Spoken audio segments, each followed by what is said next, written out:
So we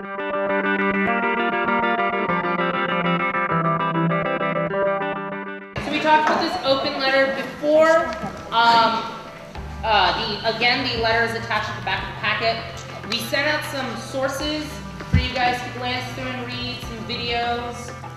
So again, it's really important because this is something that if we vote to approve, we'll be taking a stance on an issue, a national issue. So this isn't something we should just, you know, be like, oh yeah, this sounds fun. Like we should actually seriously think about things like this. Not that we don't all the time. Taking a stance on this letter is, you have to be particularly careful because there's so many different sections to it, such as, you know, they would say that the people who are resisting or indeed nonviolent, that police brutality itself happened without justification. There are many parts of this letter, and that if we did sign our names to this letter, we must make ourselves very clear why we signed this letter and of what parts or if all parts we agree with. So I do think if we do sign it, we do need something to justify why we signed it. But I just want to advocate for caution. The opening line for me is just the fact that the students were brutally repressed by campus police in full riot gear, equipped with batons and beanbag guns, used to violently disperse the protest. I mean, to me, that has images of just like faceless police officers with riot shields beating down these helpless students. But I think if any of you look at the video, the students were not acting in any sort of like civil way, and I think that this is painting them in a pure, holy light that they don't deserve. The way the letter was given to us was that it would be sent to multiple other schools, including the other 13 schools that are part of the Collegiate Government Collaborative, and only if we respond back to them and say, hey, we're interested, will our name be signed. So there's no like I can't give you names of schools that rejected it because they just were not interested. The UC Davis one was the one where they were sitting in the line and got pepper sprayed with a lot of events leading up to and following that. The UC Berkeley one is a video, the only one that I've seen, and I honestly am not that important about it, it's from like up in like a second story of a building looking down on a quad and the students are lined up. And I'm not entirely sure what the impetus was or what sparked the entire ordeal, but eventually there was a moment where the police took their batons and then were literally jamming people to the ground in a very forceful and it looked like it could like rupture kidneys. I think people will be like, wow, I don't understand why they were so cautious to do this. Like I'm looking at the video right here and there's kids lined up on a sidewalk. Yeah, they're blocking the way. People can also step over other people. Like, I mean, I don't think you need pepper spraying people for that. And I just pose a question too.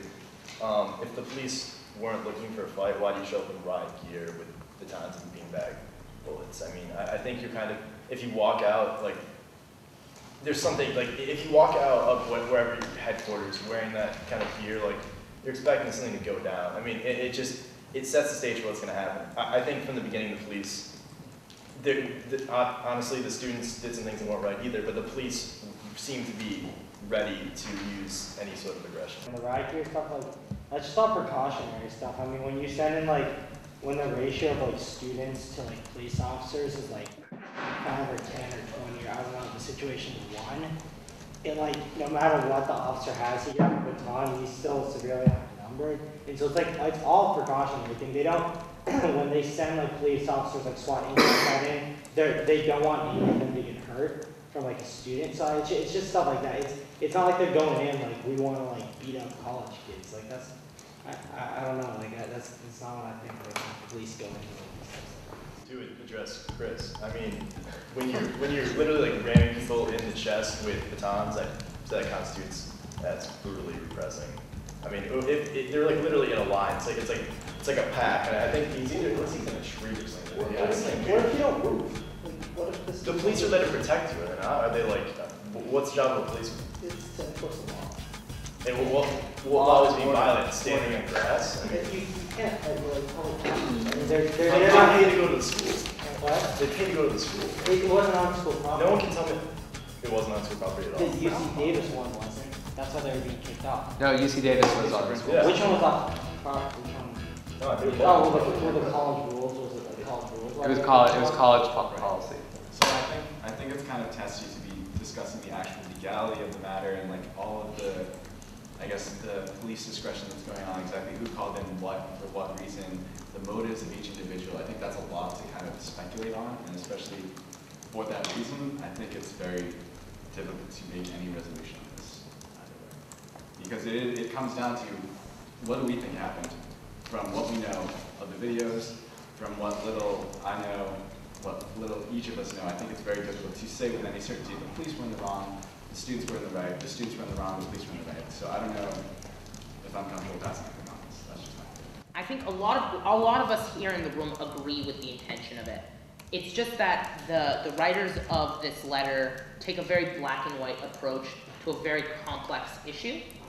And I think that's what really kind of draws me away from supporting a thing like this, because this is a complex issue, and as Brian mentioned, it deals with two schools which they're treating as almost the exact same situation, which is not necessarily the case.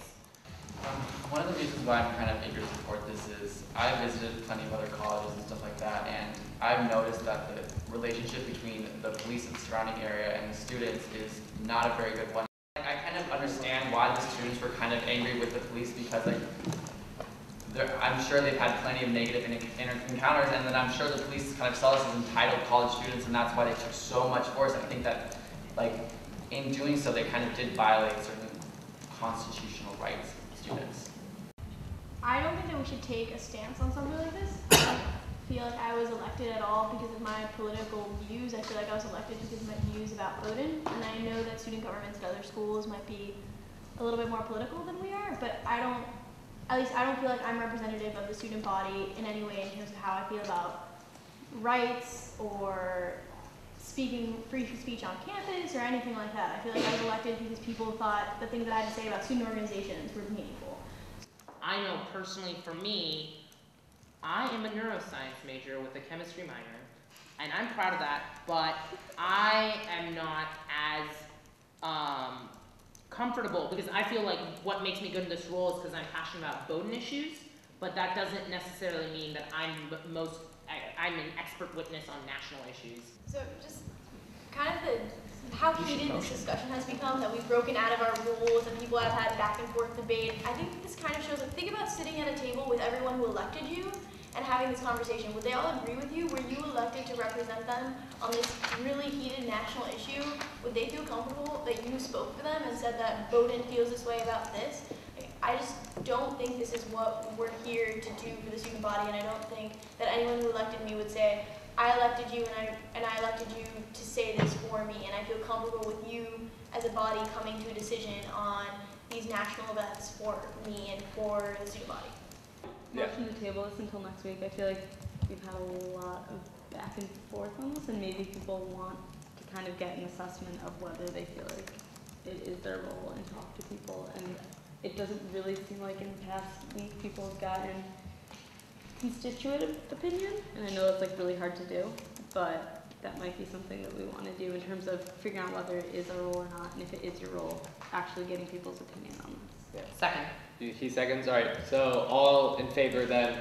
All right. Any discussion on tabling it to next week? No. All right. All in favor of tabling it to next week? Any opposed? Any abstaining? One opposed? Any abstaining?